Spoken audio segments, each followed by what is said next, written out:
country and many millions more worldwide. We're not telling them to get their fentanyl the hell out of our country and our kids' veins, the number one killer of 18 to 45-year-olds as we sit here in this country.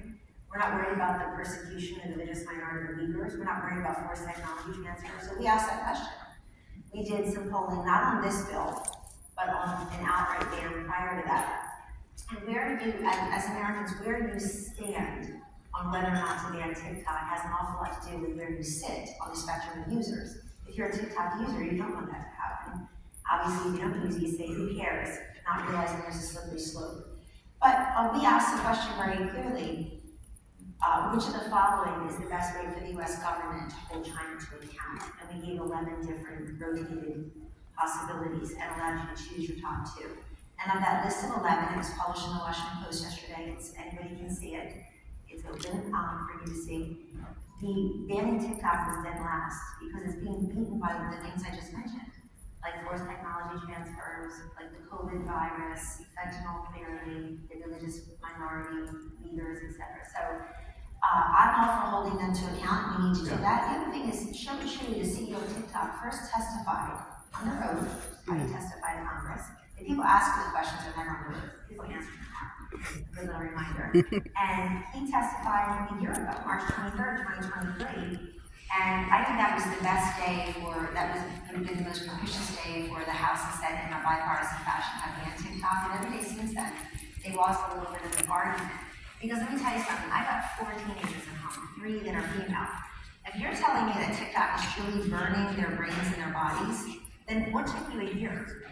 Because we need to get to a year from now, national security, holding China accountable and protecting the American child. So you're through that. So, but let me ask one follow-up on this. President Trump was obviously for banning TikTok when he was in the White House. My question is, you've written recently in the New York Times a list of potential VP candidates that you recommended. The first name on that list, a lot of people, but the first one was Tom Cotton. Tom Cotton said recently that he would not meet with the head of TikTok's parent company, just as he would not meet with the head of Hamas or the Taliban. So, a couple of questions. One, Republicans in the House do not listen to Donald Trump on this issue, obviously, those who supported the bill. But how big an issue is this for Trump, as far as you can tell? In other words, do you think it's a deal breaker for, say, a vice presidential candidate like Tom Cotton? No, it's not. It's not. There's a lot to unpack this. Let me try to do it quickly. Number one, when President Trump stated in August of 2020 that if Congress put it on his desk, he would ban TikTok and restrict it from U.S. app stores. He made very clear on Squawk Box 2 days ago, but Congress didn't do that. I like the people, they're nice people, but they don't work that hard. They don't always do a lot, and it never came to his desk.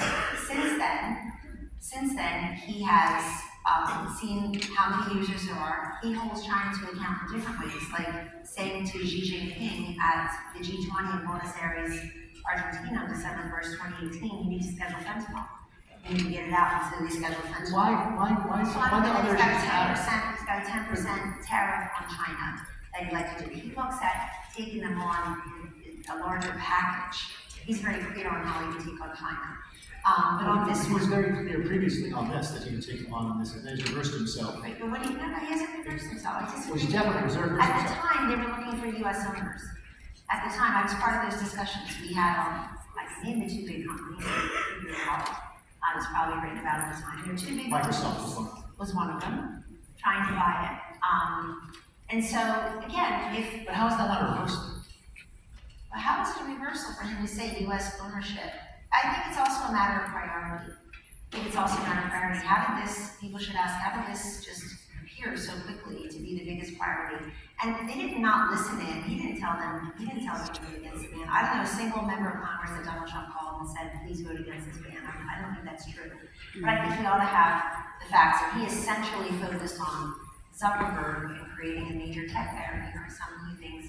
After 2016, when we utilized Facebook and Google and YouTube and you name it, because we didn't have money that Hillary had, I know Ron DeSantis spent 9 figures in Iowa. All right, let's not do that. Hold on, this is important. We spent 9 figures to beat her. We didn't have money for ads, so we utilized social media. And I think Zuckerberg took a lot of heat in Silicon Valley and everywhere else in polite company, being blamed for Donald Trump's election. And, you know, since then, has gone back. This kind of Zuckerberg money has been banned in 17 or 18 states. Now, let's talk about an easier issue. It's more actually related to healthcare, and that's abortion. This morning, Neera Tanden was here this morning. She said on the stage that the Biden administration will make freedom and rights a core part of his agenda, the campaign, and reproductive freedom is a core part of that. And then she took a swipe at you guys. She said, the moderate position on the other side is a nationwide ban. Is that right? Did she say the word abortion? I'm going to think she didn't. There's a reason for that. There's a reason President Biden didn't say the word abortion in the State of the Union last week. Say the word.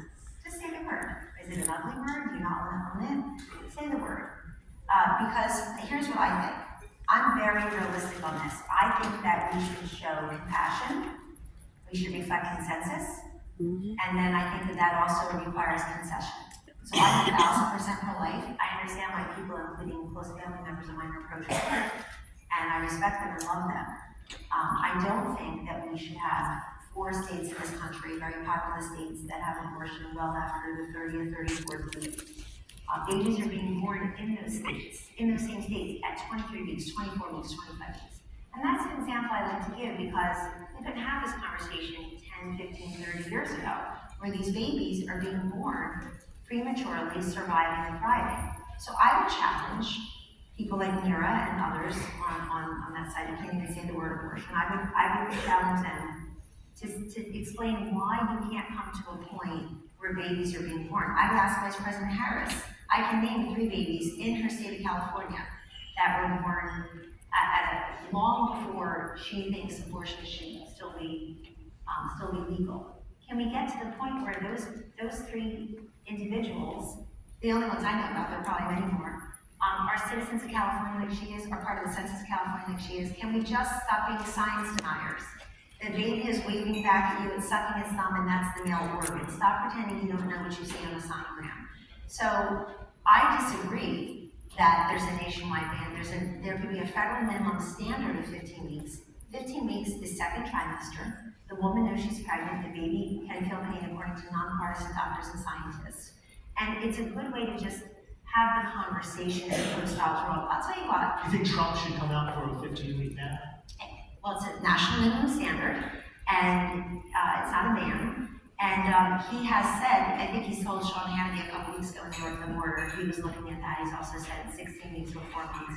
But remember, as president, he had committed to signing into law 20-week. What's changed is the nonpartisan doctors and scientists have shown evidence of an unborn fetus feeling pain in 15 weeks. But I think that to show concession and consensus is really the way to go. So if you ask people, are you pro-life or pro-choice, you're not getting any of the story at this point. When you ask them granularly, which of the following reflects your personal view on abortion, and you give them choices. I don't want abortion ever, it should always be illegal or prohibited. That's a very small number of Americans now, about 9%, used to be as high as 14, it's 9%.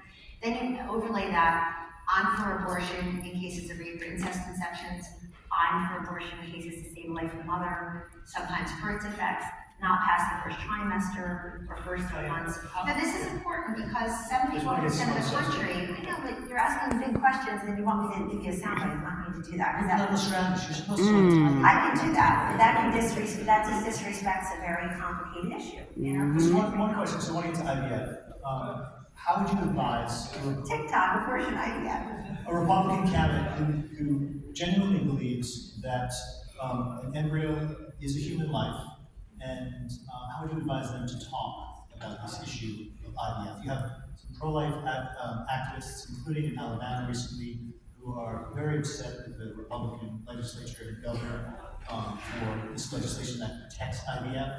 You've been very outspoken that Republicans need to be in that place. IVF is obviously overwhelmingly. Be in the place of pro-IVF, yes, of course. Protecting IVF.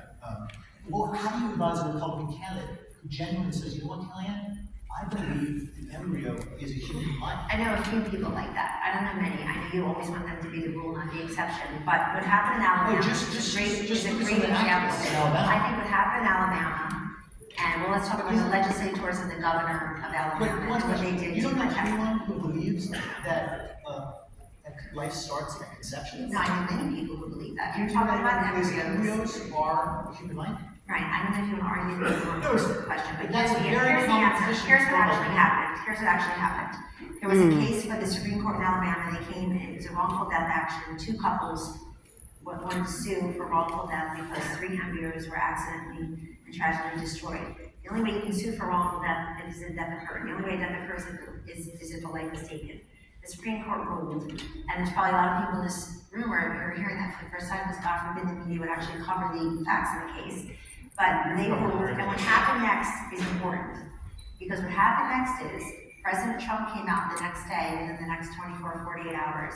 He put on Truth Social on February 23rd, you can read it. He put in his remarks the same day in South Carolina, you can read it, that we should be encouraging people who want to bring life into this world. We should help them in any way we can to create life and to bring life into this world. And then if you're pro-life, you want to be pro-life for the child's entire life. But hold on, he said that.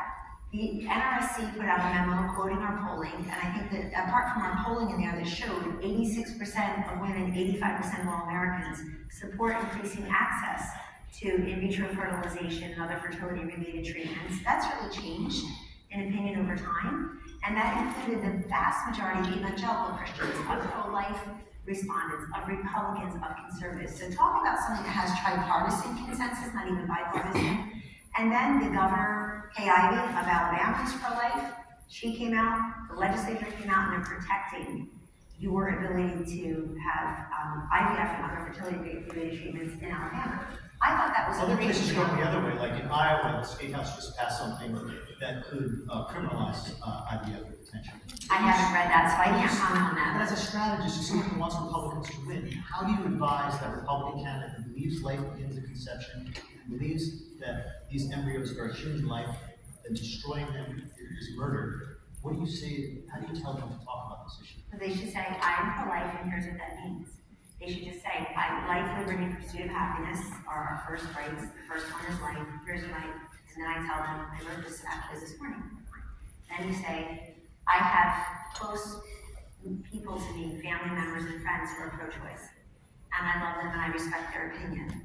And when I hear them say why they're pro-choice, they sound an awful lot like pro-lifers sometimes.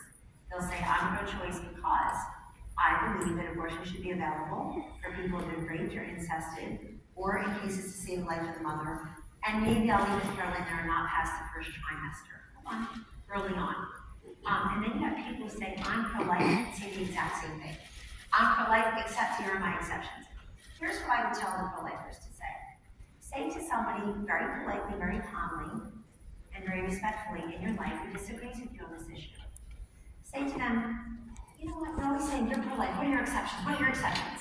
And I think you should turn around and say, you show me your exceptions and I'll show you mine. And then the pro-choicers say, well, because nobody's ever asked them that. What are your exceptions? Sex selection? Ladies, which gender do you think is being aborted for when that's happening? Taxpayer-funded abortion? After 15 weeks, when the fetus can feel pain, I have talked to 2 surgeons. They perform in vitro brain heart surgery. It's amazing, you can watch it. They do this now, and I asked them one question. I know you give anesthesia to the mother. Do you give anesthesia to the fetus? Yes. Now why? Why do any of us get anesthesia? Because we can feel pain. So we have to stop denying science. We got to stop the people who knew enough about science to mask up your 5-year-old, but can't admit what they see after a certain gestational age. So I think there are areas of consensus we can come to, and I think that if you have a party that is for sex selection abortion, abortion past the point of excruciating pain, abortion late term, and notice how I did not say, and will not say, and counsel clients against saying, oh, they're Democrats for abortion up until the moment of birth. You know why that's not the best way to say it? Because nobody knows anybody who's ever heard of anybody about to give birth and says, you know what, I really like stretch marks. I'm really ready to have another person in my life. I changed my mind. Nobody knows anybody like that. So when Donald Trump says to Hillary Clinton on October 19, 2016, he would rip that baby out of its mother's womb an hour before it's being delivered, that's sort of a metaphor for, well, who's really extreme here? And people reflectively said, ooh, could that be true? And I think it changed a lot of the conversation. think, So it sounds the like way this I would conversation in the say, campaign is going to be the conflict between each side, accusing, highlighting the alleged extremism of the other I side. think that's where we're already headed, but that's not where most of America is. And my entire point is, if most of America is not where the loudest, noisiest people are, you gotta go to where America is. Politics 101, we don't tell Americans what's important to them and why, they tell us.